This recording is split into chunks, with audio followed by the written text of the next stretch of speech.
This is for Unit 3 for your rhetoric unit over parallelism. So here is parallelism defined. It is the sentence structure which places equal grammatical structures near each other, or it repeats patterns of 2 or more times.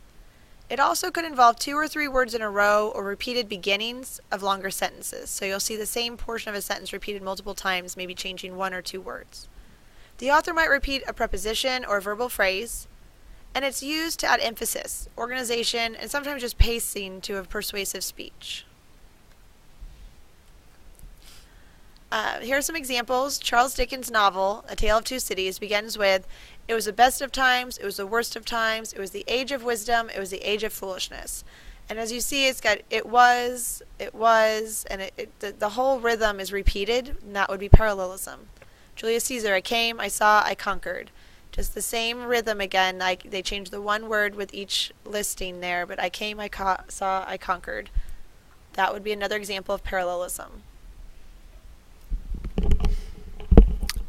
So, types of parallel structure that we're going to focus on in sophomore year are anaphora, polysyndeton, asyndeton, which we have already talked about in conjunction with the Martin Luther King speech. But we're going to add right now tricolon and antithesis. So those are going to be new to you right now. So using your notes sheet, you should have that out now. Let's go ahead and look at anaphora, which we have before, but anaphora is defined as the same word or words used at the beginning of a clause, a sentence, a line, or a paragraph. So you're going to see the same word or words used repetitively. It lends to a rhythm of a speech, and it really intensifies the emotions. For example, singing the song of procreation, singing the need of superb children, and therein superb grown people, singing the muscular urge and the blending.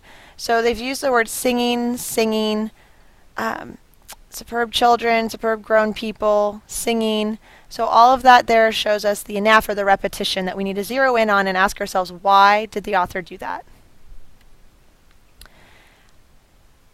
Polysyndeton is putting the same conjunction between every item in a list or clauses. It increases the urgency and the power. It creates a steady cadence within the text.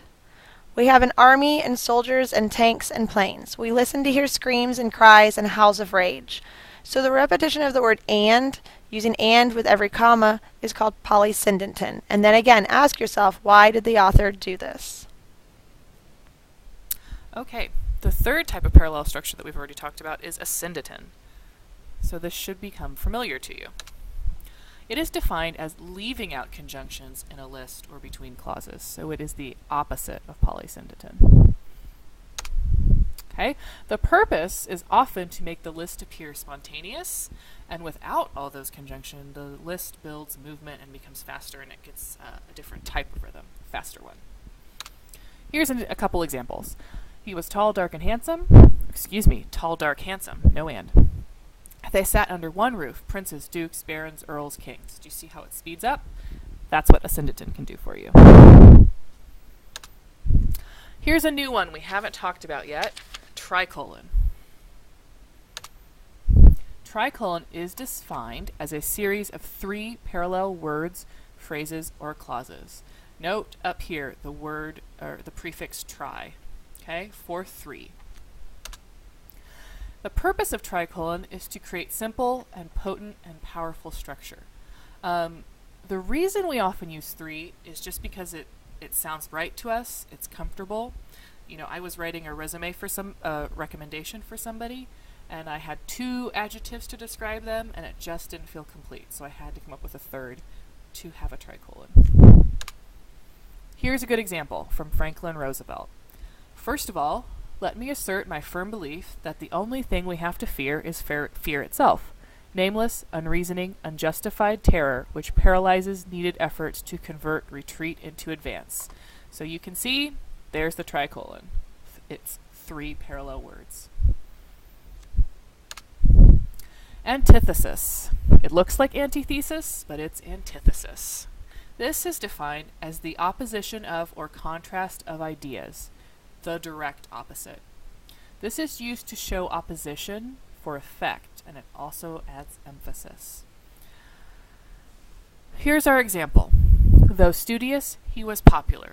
Though argumentative, he was modest. Though inflexible, he was candid. And though metaphysical, yet orthodox. So we have, he was this, but that. This, but that. So opposites, the contrast of ideas. Antithesis. Alright, at this point, we're going to take a practice quiz, and Mrs. Stevenson will guide you through that. Alright, so let's go ahead and try out the practice quiz. Please write these answers on the given spots on your notes page. Yesterday, the Japanese government also launched an attack against Malaya. Last night, Japanese forces attacked Hong Kong. Last night, Japanese forces attacked Guam. Last night, Japanese forces attacked the Philippine Islands. Last night, Japanese attacked Wake Island. And this morning, the Japanese attacked Midway Island. Please select one of the following answers: anaphora, polysyndeton, asyndeton, tricolon, antithesis.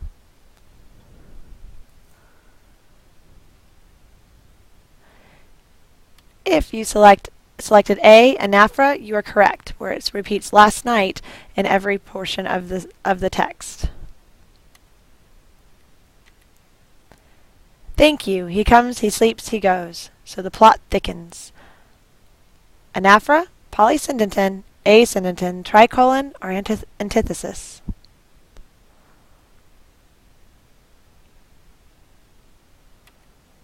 If you selected asyndeton, you are correct. There are no conjunctions between he comes, he sleeps, he goes. It's just listed directly with commas in between, so that would be asyndeton.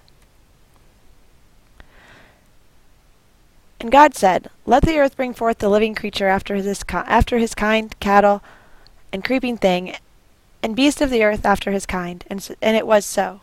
And God made the beast of the earth after his kind, and cattle after their kind, and everything that creepeth upon the earth after his kind. And God saw that it was good. Is this anaphora, polysyndeton, asyndeton, tricolon, or antithesis?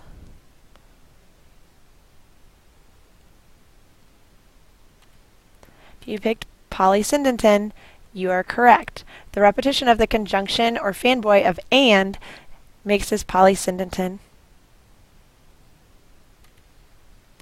Let us never negotiate out of fear, but let us never fear to negotiate. Anaphora, polysyndeton, asyndeton, tricolon, antithesis.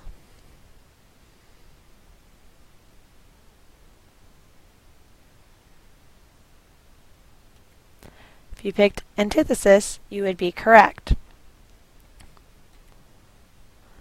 You are talking to a man who has laughed in the face of death, sneered at doom, and chuckled at catastrophe. Is this anaphora, polysyndeton, asyndeton, tricolon, or antithesis?